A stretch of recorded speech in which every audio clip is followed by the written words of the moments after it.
அனைவருக்கும் வணக்கம். இன்னைக்கு டிசம்பர் 26 வெள்ளிக்கிழமை. மாபெரும் ஒரு மிகப்பெரிய ஒரு நன்னாள். ஒரு மாபெரும் ஒரு ஆளுமை நம்ம பார்க்க இருக்கிறோம். அவர் வெளி மாநிலத்தை சேர்ந்தவர்.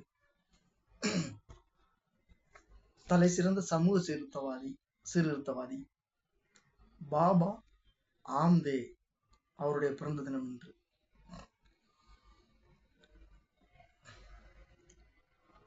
இந்தியாவின் தலை சிறந்த சமூக சீர்திருத்தவாதிகளில் ஒருவரும் காந்தியவாதியும் பாபா ஆம்தே என்று அன்புடன் அழைக்கப்பட்டவருமான முரளிதர் தேவிதாஸ் ஆம்தே அவருடைய பிறந்த தினம் இன்று.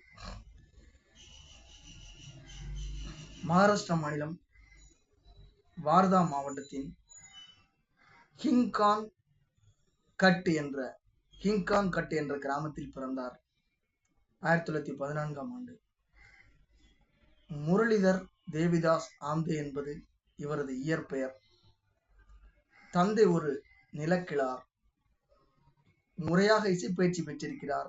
எழுதுவதிலும் திறமை கொண்டிருந்தார். மராத்தியில் அற்புதமான கவிதைகளையும் எழுதியிருக்கிறார்.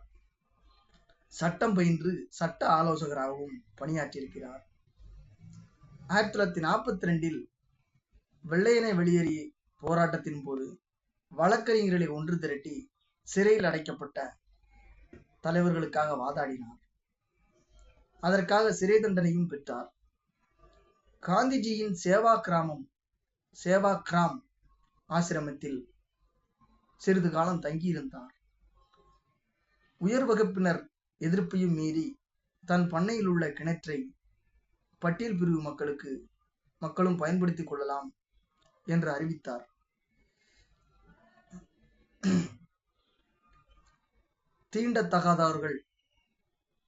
தகாதவர்களாக இழிவு செய்யப்பட்ட வங்கி மக்களின் தலைவராக உருவானார்.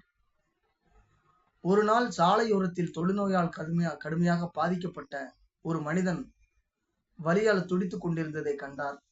அந்த காட்சி அவரை உலுக்கியது. முதலில் அங்கிருந்து ஓடிவிட்ட அவர் மனம் பொறுக்காமல் மீண்டும் அங்கு சென்று அந்த மனிதனுக்கு உணவளித்து மூங்கிலால் ஆன சிறிய குடிலையும் அமைத்து கொடுத்து பராமரித்தார். இதுதான் இவரது வாழ்க்கையில் பெரும் திருப்பு முனையாக அமைந்தது. காந்திஜி இவரை அபய சாதகன், துணிவுடன் முக்தியை தேடுபவன் என்று அறிவித்தார். அபய சாதகன்னா துணிவுடன் முக்தியை தேடுபவன்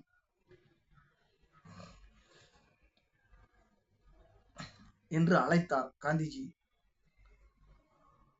வதோராவில்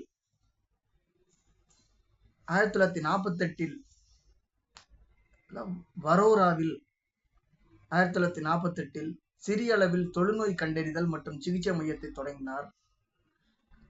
அவர்களுக்கு சேவை செய்ய கல்கத்தாவில் டிராபிக்கல் நோய் தடுப்பு மையத்தில் தொழுநோய் தொடர்பான ஓராண்டு மருத்துவ பயிற்சியை மேற்கொண்டார். வரோராவை சுற்றி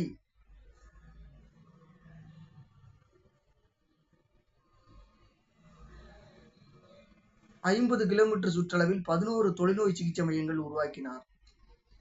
தொழுநோயாளிகள் வாழ்வில் மகிழ்ச்சியையும் நம்பிக்கையையும் துளிர்க்கச் செய்வதே தன் வாழ்நாள் பணி என்று உறுதி கூர்ந்தார். 1951இல் சந்திரப்பூர் வனப்பகுதியில் அரசு சிறிது நிலம் வழங்கியது. நிலத்தை சரி செய்து சிறு குடில்களை அமைத்தார். ஏராளமான நோயாளிகள் வந்து சேர்ந்தனர். கைத்தொழில் பயிற்சி அளித்தார். தொழுநோயாளிகள் தயாரிக்கும் பொருட்கள் மக்களிடையே பெரும் வரவேற்பு பெற்றன. இதில் கிடைத்த லாபத்தை பார்வையற்றோருக்காக ஒரு பள்ளியை தொடங்கினார். லாபத்தை கொண்டு பார்வையற்றோருக்கான பிளைண்ட் ஸ்கூலை தொடங்கினார். ஒரு வேளாண்மை கல்லூரியையும் தொடங்கினார். சிறிய மருத்துவமனை தொடங்கப்பட்டது. இன்று அது பிரமாண்டமாக வளர்ந்து மாபெரும் மருத்துவமனையாக மாறியிருக்கிறது. தொழுநோய் ஆய்வு மையம் ஒன்றும் உருவாக்கப்பட்டுள்ளது.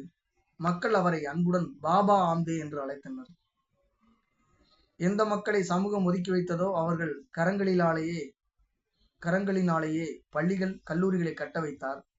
1988 இந்திய ஒற்றுமையையும் ஒருமைப்பாட்டையும் வலியுறுத்தி பாரத் ஜோடோ இந்தியாவை ஒருங்கிணைத்தல் அப்படின்ற ஒரு யாத்திரையை தொடங்கினார். பாத யாத்திரை தொடங்கிய இவர் 5000 மைல் தூரம் நடைபயணம் மேற்கொண்டார். பத்ம விபூஷன், காந்தி அமைதி பரிசு, மகசேசே விருது உள்ளிட்ட ஏராளமான தேசிய மற்றும் சர்வதேச விருதுகள் அவரை தேடி வந்தன. இறுதி மூச்சு வரை பின்தங்கிய மக்களுக்காகவே பாடுபட்டு வந்த பாபா ஆம்தே 2008ஆம் ஆண்டு பிப்ரவரி மாதம் 94ஆம் வயது 2K கிட்ஸ் பிறந்த வருஷப்ப இறந்து போயிட்டார். நம்மளை விட்டு நீங்கினார். பிறந்தது 1914.